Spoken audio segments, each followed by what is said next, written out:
fait, je soutiens la thèse. Ah, vous la soutenez toujours? Ah oui, mais plus que jamais.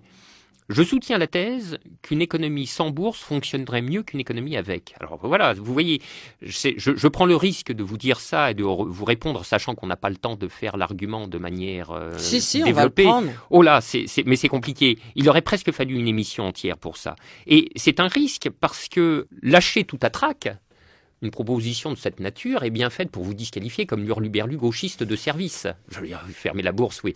Vous voyez, c'est d'un... Un collaborateur du monde diplomatique n'est pas forcément un homme de droite très engagé. Oui, voilà. En général, c'est plutôt la corrélation qu'on observe. Hein. Mais ça a tout du lyrisme romantique pour adolescent qui ne tardera pas à être dégrisé sitôt passé le cap de ses 30 ans, etc.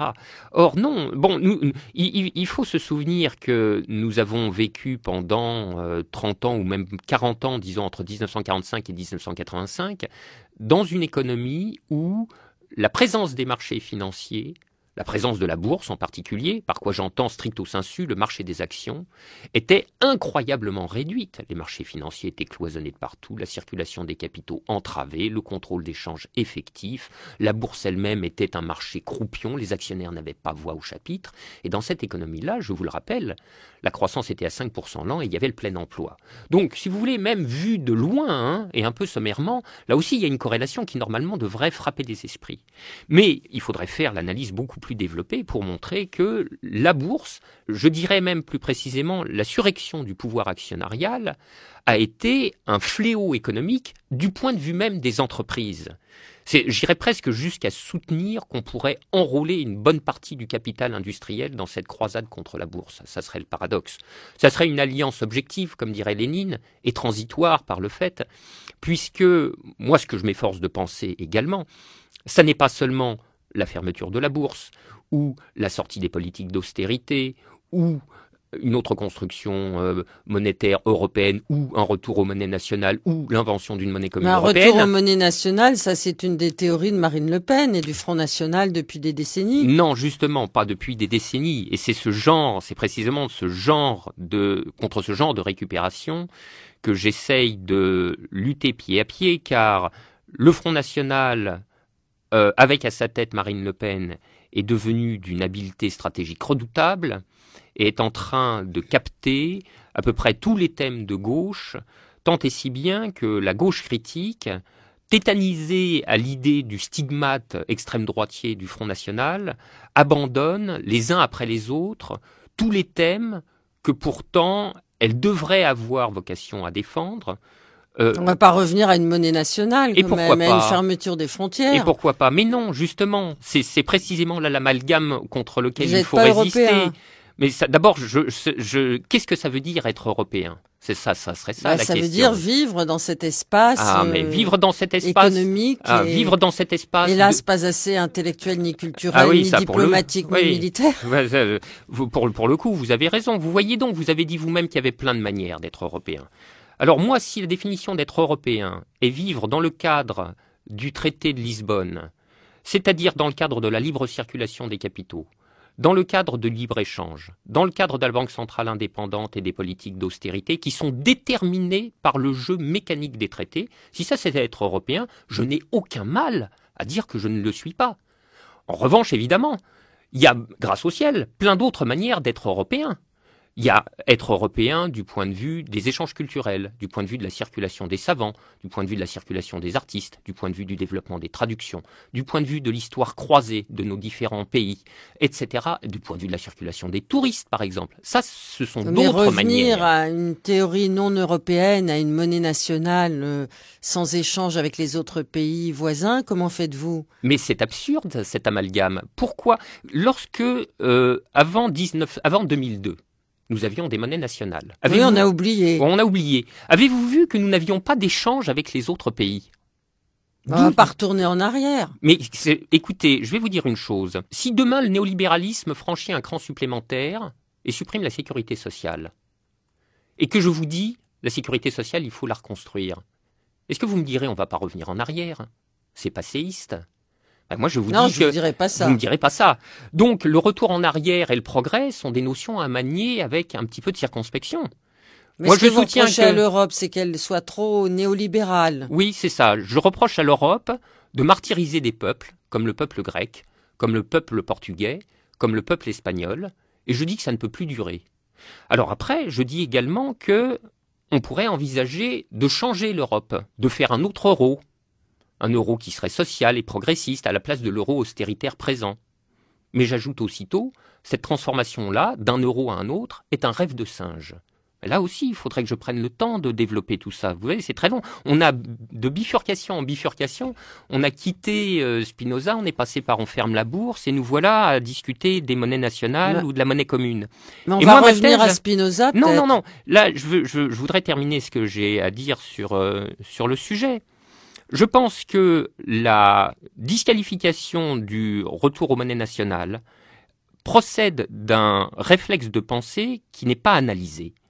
Car en vérité, rien n'oblige à penser que retourner aux monnaies nationales consisterait, comme hélas une caricature fréquente le soutient, consisterait à s'enfermer derrière de hauts murs, et comme en général les images à ce sujet ne sont guère subtiles, elles ajoutent des détails à base de forteresses, miradors, barbelés, etc., en ayant oublié, alors que ça ne date pas de si longtemps, que, j'y reviens, pas sur le mode passéiste, mais sur un mode presque logicien, vous allez voir.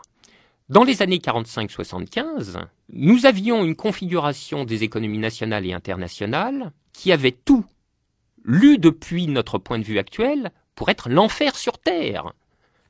Protectionnisme, non-liberté de circulation des mouvements de capitaux, contrôle d'échange, nombreuses entreprises nationalisées, etc., etc.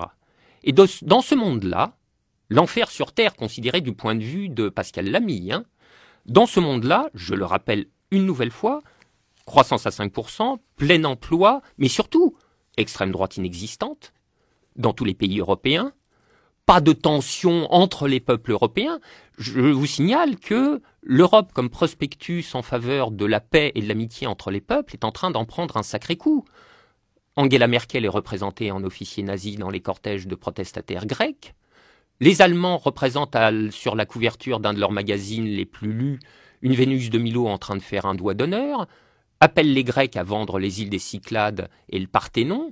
Je trouve que la paix entre les peuples n'a pas fait de très grands progrès ces temps-ci. Donc, là encore... Mais que proposez-vous, Frédéric Lordon ? Mais... C'est pas Spinoza qui va nous aider. Ah non, là, vous voyez, on a quitté Spinoza depuis belle lurette. Là, j'ai repris ma casquette d'économiste.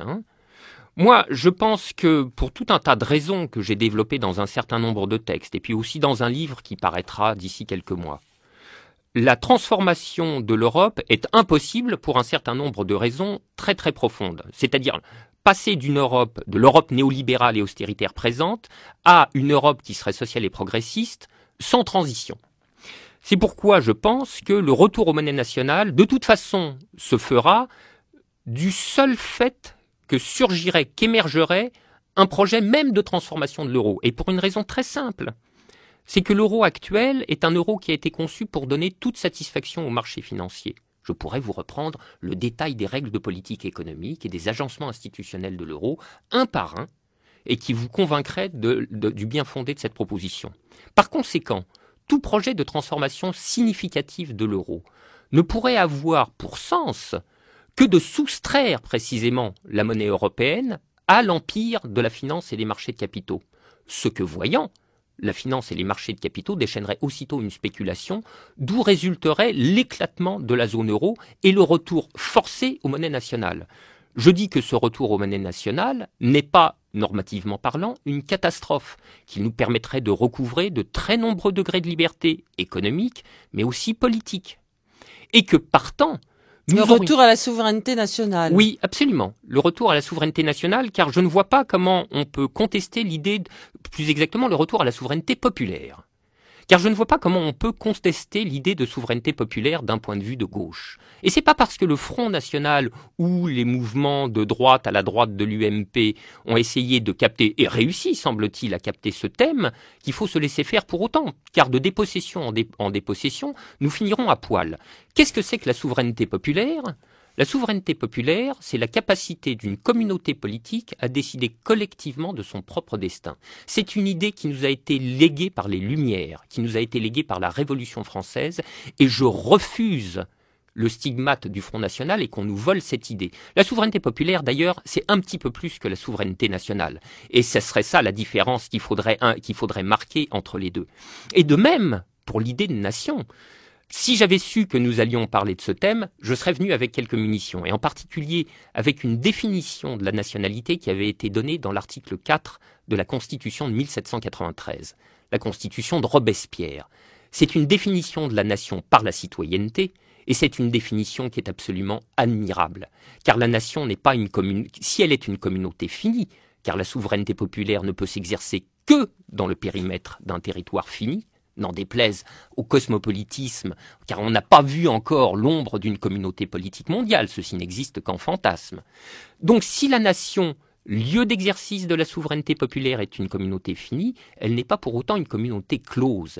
Et rien n'interdit que des étrangers prennent la nationalité française définie comme citoyenneté, en particulier tous les travailleurs qui sont actuellement clandestins, qui payent leurs impôts, leurs cotisations sociales. Ces gens-là ont droit à la nationalité française précisément parce qu'ils s'acquittent de leur devoir citoyen le plus fondamental peut-être, qui est le devoir lié au consentement fiscal, là où des Bernard Arnault, des Jérôme Cahuzac, des Depardieu et des Johnny se baladent dans le monde comme dans un self-service à passeport pour faire de l'optimisation fiscale. Et donc voilà ma redéfinition de la nation française, et celle-là, elle ne va pas plaire au Front National.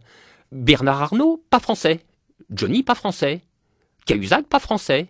Mais tous les travailleurs clandestins qui aspirent, eux, à payer des impôts, sont français de plein droit. Mais il faudrait que vous fassiez de la politique, Frédéric Lordon. Ah non, ça j'en ai aucune intention. Je serais une calamité. Donc je me contente de faire ce que je sais faire dans le petit segment de la division du travail qui est le mien, et je m'y trouve très bien comme ça.